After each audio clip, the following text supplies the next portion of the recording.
شروع اللہ کا نام لے کر جو بڑا مہربان نہایت رحم والا ہے۔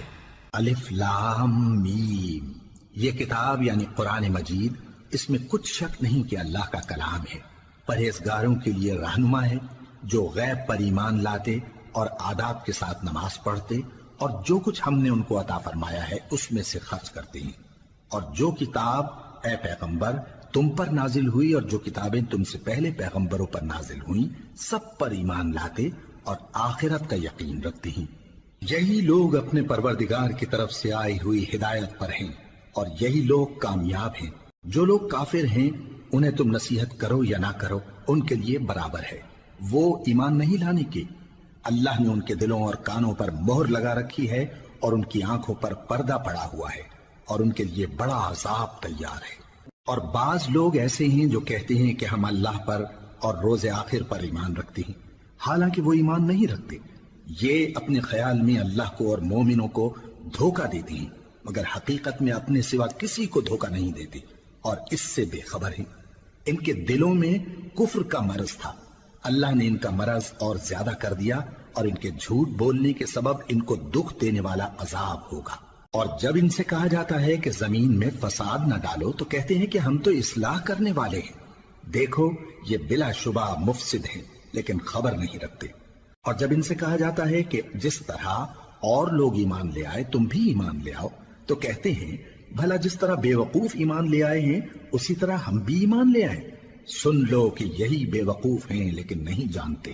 اور یہ لوگ جب مومنوں سے ملتے ہیں تو کہتے ہیں کہ ہم ایمان لے آئے ہیں، اور جب اپنے شیطانوں میں جاتے ہیں تو ان سے کہتے ہیں کہ ہم تمہارے ساتھ ہیں، اور مسلمانوں سے تو ہم ہنسی کیا کرتے ہیں۔ ان منافقوں سے اللہ ہنسی کرتا ہے اور انہیں مہلت دیا جاتا ہے کہ شرارت و سرکشی میں پڑے بہک رہے ہیں۔ یہ وہ لوگ ہیں جنہوں نے ہدایت چھوڑ کر گمراہی خریدی، تو نہ تو ان کی تجارت ہی نے کچھ نفع دیا اور نہ یہ ہدایت یاب ہی ہوئے۔ ان کی مثال اس شخص کی سی ہے جس نے شب تاریک میں آگ جلائی، جب آگ نے اس کے ارد گرد کی چیزیں روشن کی تو اللہ نے ان لوگوں کی روشنی زائل کر دی اور ان کو اندھیروں میں چھوڑ دیا کہ کچھ نہیں دیکھتے۔ یہ بہرے ہیں، گونگے ہیں، اندھے ہیں کہ کسی طرح سیدھے رستے کی طرف لوٹ ہی نہیں سکتے۔ یا ان کی مثال میں کسی ہے کہ آسمان سے برس رہا ہو اور اس میں اندھیرے پر اندھیرا چھا رہا ہو اور بادل گرج رہا ہو اور بجلی کوند رہی ہو، تو یہ کڑک سے ڈر کر موت کے خوف سے کانوں میں انگلیاں دے لے۔ اور اللہ کافروں کو ہر طرف سے گھیرے ہوئے ہے، قریب ہے کہ بجلی کی چمک ان کی آنکھوں کی بصارت کو اچک لے جائے۔ جب بجلی چمکتی اور ان پر روشنی ڈالتی ہے تو اس میں چل پڑتے ہیں، اور جب اندھیرا ہو جاتا ہے تو کھڑے کے کھڑے رہ جاتی ہیں۔ اور اگر اللہ چاہتا تو ان کے کانوں کی سنوائی اور آنکھوں کی بینائی دونوں کو زائل کر دیتا۔ بلا شبہ اللہ ہر چیز پر قادر ہے۔ لوگو اپنے پروردگار کی عبادت کرو جس نے تم کو اور تم سے پہلے لوگوں کو پیدا کیا تاکہ تم اس کے عذاب سے بچو، جس نے تمہارے لیے زمین کو بچھونا اور آسمان کو چھت بنایا اور آسمان سے مے برسا کر تمہارے کھانے کے لیے انواع و اقسام کے میوے پیدا کیے۔ پس کسی کو اللہ کا ہمسر نہ بناؤ اور تم جانتے تو ہو۔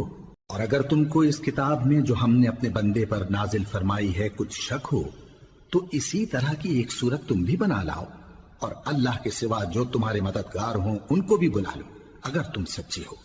پھر اگر ایسا نہ کر سکو اور ہرگز نہیں کر سکو گے تو اس آگ سے ڈرو جس کا ایندھن آدمی اور پتھر ہوں گے اور جو کافروں کے لیے تیار کی گئی ہے۔ اور جو لوگ ایمان لائے اور نیک عمل کرتے رہے ان کو خوشخبری سنا دو کہ ان کے لیے نعمت کے باغ ہیں جن کے نیچے نہریں بہہ رہی ہیں۔ جب انہیں ان میں سے کسی قسم کا میوہ کھانے کو دیا جائے گا تو کہیں گے یہ تو وہی ہے جو ہم کو پہلے دیا گیا تھا، اور ان کو ایک دوسرے کے ہم شکل میوے دیے جائیں گے اور وہاں ان کے لیے پاک بیویاں ہوں گی اور وہ بہشتوں میں ہمیشہ رہیں گے۔ اللہ اس بات سے آر نہیں کرتا کہ مچھر یا اس سے بڑھ کر کسی چیز مثلا مکھی مکڑی وغیرہ کی مثال بیان فرمائے۔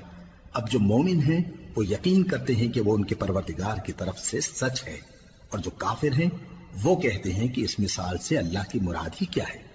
اس سے اللہ بہتوں کو گمراہ کرتا ہے اور بہتوں کو ہدایت بخشتا ہے، اور گمراہ بھی کرتا ہے تو نافرمانوں ہی کو، جو اللہ کے اقرار کو مضبوط کرنے کے بعد توڑ دیتے ہیں اور جس چیز یعنی رشتہ قرابت کے جوڑے رکھنے کا اللہ نے حکم دیا ہے اس کو قطع کیے ڈالتی ہیں اور زمین میں خرابی کرتے ہیں، یہی لوگ نقصان اٹھانے والے ہیں۔